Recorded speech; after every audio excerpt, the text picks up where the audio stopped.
Mañá ilusión e alegría encherán o país. Como cada 22 de decembro os nenos de San Ildefonso farán posible que moitos españois vexan como seus aforros aumentan ou, no peor dos casos, continúan igual. O que sí que é certo é que a Lotería de Nadal é unha tradición que ninguén se quere perder. Nesta administración de Lotería de Vilagarcía mesmo admiten que a campaña deste ano foi mellor que a do ano anterior. Bueno, estamos finalizando ya todas las liquidaciones de Navidad y bueno, a punto de cerrar la venta. En principio, mucho mejor que el año pasado. O cruzar a porta da administración nin sequeira as supersticións teñen efecto. Como todos los años, el 13, que nosotros apenas tuvimos 13, porque a partir de julio se acabó completamente, es el número más demandado.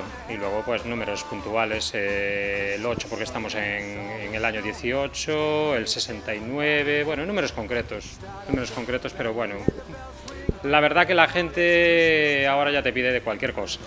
O billete físico segue a ser o rei a pesar das facilidades da máquina. En principio la máquina la suelen utilizar para números concretos que no encuentran en décimo, en lotería preimpresa.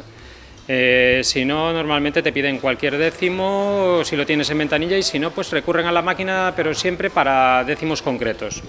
En canto aos premios nesta administración de Lotería de Vilagarcía, téñeno claro. Hombre, yo estaría encantado con cualquiera de los 5 primeros.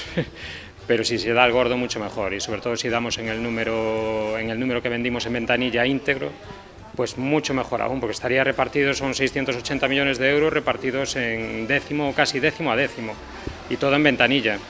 Mañá dende ben cedo no Teatro Real de Madrid, 9 rapaces e 22 rapazas cantarán os números que, quen sabe, poden cambiarlle a vida ou, cando menos, a celebración deste Nadal.